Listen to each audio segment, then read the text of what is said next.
میں پشاور گیا تو جماعت میں انہوں نے کہا جی یہاں ایک وکیل صاحب ہیں، تبلیغ والوں کو بہت گالیاں دیتے ہیں۔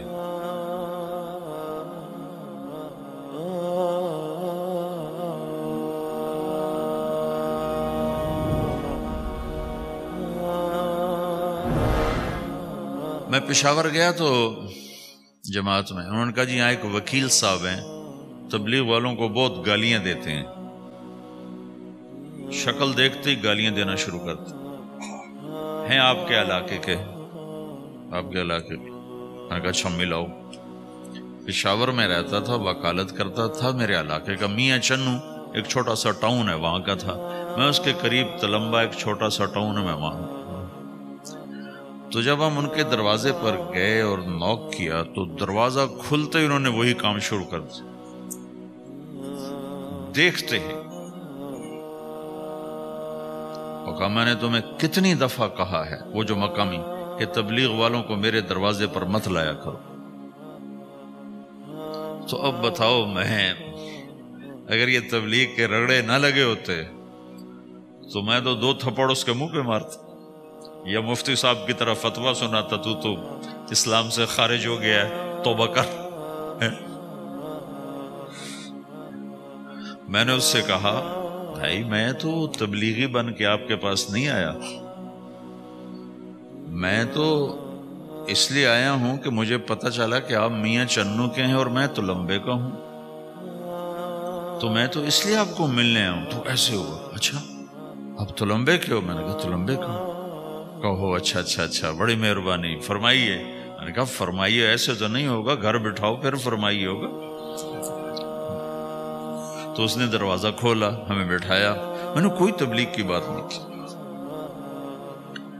چائے وائے پلائی۔ تو میرے والد صاحب اپنے علاقے کے مشہور آدمی تھے، تو جب میں نے اپنا تعارف کرایا تو وہ اور خوش ہو گیا، کہا تو آپ کے باپ کا الیکشن تو میں نے لڑا ہے، انہوں کے لیے ووٹ مانگنا۔ تو ایسا خوش ہو گیا، کھل گیا، چائے پلائی، بات چیت ہوتی رہی۔ تو اٹھتے ہوئے میں نے کہا فلاں مسجد میں ہماری جماعت آئی ہوئی، میں نے کہا چلو آپ کو بتا دوں۔ مغرب کے بیان میں وہ آیا ہوا تھا۔ پھر جتنے دن میں وہاں رہا وہ آتا رہا آتا رہا آتا رہا، میں واپس چلا گیا۔ بیچ میں کئی سال گزر گئے۔ لاہور کیولری گراؤنڈ ایک مشہور جگہ، وہاں میرا بیان تھا۔ جو کرکٹر آئے ہوئے تھے، ان کو ہم نئے سعید انور، انضمام، مشتاق، ان کو ہم قریب کر رہے تھے، اس وقت نئے ان کو قریب کر رہے تھے، تو یہ لوگ آئے ہوئے تھے۔ تو بیان کے بعد ان کو لے کر ہم ایک کمرے میں بیٹھے، اس کمرے کی دیوار شیشے کی تھی، تو لوگ اندر آنے کی کوشش کر رہے تھے، تو ان پہرے والے ان کو روک رہے تھے۔ تو اس میں سے ایک آدمی منہ اوپر کر کے میری طرف سے اشارہ کرے، تو میں نے دیکھا تو ایک آدمی کی بڑی داڑھی، اور وہ مجھے ایسے ایسے اشارہ کر رہا ہے، میں نے نہیں پہچانا۔ تھوڑی دیر کے بعد میں نے غور سے دیکھا تو وہ وہی وکیل صاحب پشاور والے۔ میں نے کہا بھائی ان کو اندر بلاؤ، اندر بلاؤ۔ وہ اندر آئے تو میں اٹھ کے ملا، کہنے لگے یہ دیکھو یہ تمہارا ایک گشت، میرا وقت بھی لگ چکا ہے، بدنوں کا چلہ لگا ہے یا 3 چلے لگے ہیں۔ تو جو دیکھو نا، آپ میں سے کئی لوگ پھیری لگاتے ہیں، جس کو گجرا پھیری لگاتا ہوں، پھیری۔ میں پہلے سمجھا ہی نہیں، پھیری تو کہتے ہیں چھوٹے جہاز کو جو سمندر میں چلتا ہے، میں سمجھا یہ پھیری لگاتے ہیں، پھیری، اور وہ تو گجراتی میں پھیری کہتے ہیں پھیری کو۔ تو پہلے تو میں چکر کھاتا رہا کہ یہ کیا ہے پھیری، پھیری تو چھوٹے جہاز کو کہتے ہیں، چھوٹا بحری جہاز۔ تو پھر بعد میں کسی نے کہا کہ یہ چل پھر کے سودا بھیجا، اچھا اچھا پھیری کو پھیری کہہ رہے ہیں، تم خدا کو خدا کر دیتے ہو، خدا کا شکر۔ ایک تو خدا لفظ ہی میں نے پہلے کہا تھا بولنے کا نہیں ہے، ایک اس کو خدا کو خدا کر دیتے ہو، خدا کی قسم۔ تو تم پھیری لگاتے لگاتے گاہک بنا لیتے ہو، نہیں بناتے ہو؟ پھیری لگاتے لگاتے تم اپنے گاہک بنا لیتے ہو۔ یہی تبلیغ کا کام ہے کہ پھیری لگاؤ، لوگوں کے در کھٹکھٹاؤ، کوئی لے گا کوئی نہیں لے گا۔ جو آپ لوگ پھیری لگاتے تو سارے آپ سے سودا لیتے ہیں، نہیں لیتے. کوئی لیتا ہے کوئی نہیں لیتا. لیکن آپ جاتے رہتے ہو جاتے رہتے ہو جاتے رہتے ہو جاتے رہتے ہو, آہستہ آہستہ آپ اپنا اتنا کام کر لیتے ہو کہ آپ کی روٹی چل جاتی. تو سارے نبیوں نے پھیرا لگایا, کوئی نبی گھر نہیں بیٹھا کہ میرے پاس کوئی آئے گا تو اسے سکھاؤں گا. ہر نبی نے پھیرا لگایا. اور داؤد علیہ السلام نے ایک دفعہ یہ کیا, ایک بڑا عبادت خانہ بنایا اور اس کی دیواریں اونچی کر دی, اتنی اونچی کہ اندر کوئی جا نہ سکے. اور یہ طے کیا کہ ہفتے میں ایک دن میں کسی سے نہیں ملوں گا, صرف اللہ اللہ کروں گا. ہفتے میں ایک دن. تو وہ پہلا دن تھا, اندر سے تالا لگا دیا اور خود اندر بیٹھ گئے. اور پہلا دن ہے کہ میں آج کسی سے نہیں ملوں گا. تو میرے رب کو یہ بات پسند نہیں آئی کہ نبی کا کام کٹ کے بیٹھنا نہیں ہے, لوگوں میں جانا ہے. تو اللہ تعالیٰ نے انسانی شکل میں 2 فرشتے اندر اتار دیے. اذ تصور المحراب ففزع منهم قال لا تخف خصمان بغى بعضنا على بعض فاحكم بيننا. کہا جی حضرت ہمارا جھگڑا ہو گیا ہے, ہم آپ سے فیصلہ کروانے آئے. تو داؤد علیہ السلام ڈر گئے کہ دروازہ بند ہے, یہ آئے کہاں سے؟ دیوار اتنی اونچی ہے کہ اس کے اوپر سے چھلانگ لگا کبھی اندر نہیں آ سکتے. تو یہ کون ہے, آئی کہاں سے؟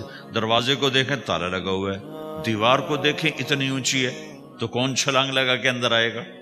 تو ڈر گئے. تو کہنے لگے جی آپ ڈرے نہیں, ہمارا جھگڑا ہو گیا. کہ کیا جھگڑا ہے؟ کیا جھگڑا ہے؟ کہ هذا اخی له 99 نعجہ ولی نعجۃ واحدہ فقال اکفلنیها وعزنی فی الخطاب. یہ میرا بھائی ہے, اس کے پاس 99 بکریاں ہیں, بھیڑیں, 99 بھیڑ ہے, اور میرے پاس ایک ہے. یہ مجھے کہتا ہے ایک بھی مجھے دے دے, میری 100 پوری ہو جائے. تو آپ بتاؤ یہ غلط کر رہا ہے کہ ٹھیک کر رہا ہے؟ اب یہ فیصلہ تو آپ چھوٹے سے بچے سے بھی کروا سکتے ہو, نہیں؟ یہ تو لطیفہ سا بن گیا, داؤد علیہ السلام کے لیے لطیفہ بن گیا کہ ایک آدمی کہتا ہے جی میرے پاس 99 ہے, تیرے پاس ایک ہے, تو ایک مجھے دے دے, میری 100 ہو جائیں. تو داؤد علیہ السلام سوچ میں پڑ گئے یہ چکر کیا ہے. تو ایک دم ان کو خیال آیا کہ اوہ, جیسے میرے رب نے مجھے پیغام بھیجا ہے کہ داؤد تجھے بندوں کو دعوت دینے کے لیے بھیجا ہے, مسلح پر بیٹھنے کے لیے نہیں بھیجا. ہاں مسلح پر بیٹھنا ہے, اس کے لیے رات ہے. قم اللیل الا قلیلا نصفہ او انقص منہ قلیلا او زد علیہ ورتل القرآن ترتیلا. چل ومن اللیل فتہجد بہ نافلۃ لک عسى ان یبعثک ربک مقاما محمودا. رات ہے, آ جاؤ.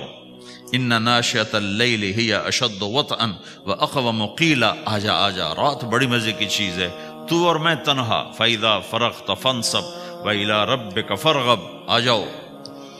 تتجافى جنوبهم عن المضاجع يدعون ربهم خوفا وطمعا ومما رزقناهم ينفقون. رات تیری میری, دن میرے بندوں کے لیے. نہیں بیٹھ سکتا, تسبیح پکڑ کے نہیں بیٹھ سکتے ہو.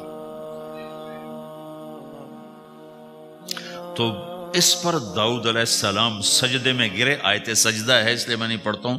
سجدے میں گرے اور کہا یا اللہ معاف کر, یا اللہ معاف کر دے, یا اللہ معاف کر دے. میں نے دروازے بند کر لیے, حالانکہ یہ میرے منصب کے خلاف تھا. اس پر اللہ سے معافی مانگی. تو چل کے جانا نبیوں کی صفت ہے, یہی ہماری صفت. اس امت کو یہ کام دیا گیا کہ یہ اوروں کے پاس جا کے اپنا سودا پیش کر, اپنوں کو بھی سنبھالے اور غیروں تک بھی پہنچے. نہیں سنتے پھر جاؤ, نہیں سنتے پھر جاؤ, کیونکہ دلوں کا پھیرنا اللہ کے ہاتھ میں ہے. تیرے ذمہ آواز لگانا ہے. اللہ تعالیٰ نے تقسیم کر دی. قم اللیل الا قلیلا, رات اللہ کے پاس آ جا. دن میں کیا کر, ان لک فی النہار سبحا طویلا, تیرا دن میں کام بہت زیادہ ہے. سبحا طویلا, دعوت کے کام کو تیرنے سے تشبیہ دی ہے. سبح تیرنے کو کہتے. اللہ کے نبی کا ایک گھوڑا تھا جس کا نام تھا سبحہ، میں نے بتایا تھا پہلے دن. وہ اتنا تیز چلتا تھا جیسے تیر رہی ہوگی، اس لیے اللہ کے نبی نے خود اس کا نام سبحہ رکھا تھا، تیرنے والا. تو تبلیغ کے کام کو تیرنے سے تشبیہ دی کہ آپ نے لمبا تیرنا ہے، اور مکے میں تو پانی کوئی نہیں، تو کہاں تیرنا ہے جی؟ سارے مکے میں پانی کا قطرہ کوئی نہیں، زمزم کے کنویں کے سوا، تو تیرنا کہاں ہے؟ یہ اس دعوت کے کام کی بڑی خوبصورت تصویر ہے، سبحا طویلا. حالانکہ اللہ فرماتا ہے ان لک فی النہار شغلا طویلا عملا عظیما جہدا طویلا، لیکن سبحا طویلا. جو آدمی چل رہا ہوتا ہے اگر وہ بیٹھ جائے تو کوئی نقصان تو کوئی نہیں. گاڑی چلا رہا ہے، کہیں گاڑی روک لے تو کوئی نقصان تو کوئی نہیں، تھوڑی دیر سے پہنچ جائے گا. کہیں گاڑی کھڑی کر کے کافی پینے لگ گیا تو کوئی مسئلہ تو کوئی نہیں ہے، آدھا گھنٹہ دیر سے گھر پہنچ جائے گا. تیرنے والا پانی میں اتر گیا، اب یہ رک سکتا ہے؟ کیوں بھائی؟ اگر یہ کافی پینے کا ارادہ کرے تو کہاں جائے گا؟ تو مچھلی کے پیٹ میں جائے گا. پانی میں اترنے کے بعد اختیار ختم ہے، اب تیرنا ہے. کہاں تک؟ دوسرا کنارہ جب تک ہاتھ میں نہیں آتا تیرنا ہے، سبحا طویلا. جب تک آخرت کا کنارہ ہاتھ میں نہیں آتا، اے میرے نبی تجھے دعوت کا کام کرتے ہی رہنا ہے، کرتے ہی رہنا ہے، کرتے ہی رہنا ہے، تیری چھٹی کوئی نہیں. سبحن میں یہ اشارہ تھا کہ چھٹی کوئی نہیں، یہ موت تک کا کام ہے. وَاعْبُدْ رَبَّكَ حَتَّى يَأْتِيَكَ الْيَقِينُ. ہائے ہائے، جب یہ آیت اتری یا ایھا المدثر قم فانذر وربک فکبر، اے میرے محبوب اٹھ جا، اٹھ جا، میرا پیغام سنا. تو لیٹا ہوا ہے. تو اس پر آپ نے کہا خدیجہ انقطع ایام النوم والراحہ، میرے آرام کے دن چلے گئے، میرے سونے کے دن چلے گئے. میرے رب نے مجھے کہا ہے اٹھ جا اور میرا پیغام سنا. تو اس وقت تو کوئی جاننے والا نہیں تھا، تو پہلے آپ چپ کے بات فرما رہے تھے، پھر اللہ نے کہا کھل کے کہے. تو پھر آپ نے کہا میں خدیجہ میں کس کو کہوں، میری کون سنے گا؟ من ادعو من یستجیب. تو حضرت خدیجہ نے عرض کی یا رسول اللہ آپ دعوت دینے میں پہل کریں، میں لبیک کہنے میں پہل کرتی ہوں. تو بھائیو، دعوت ہمارا سرمایہ ہے. دعوت سے ایمان بنتا ہے، ایمان سے عمل بنتا ہے.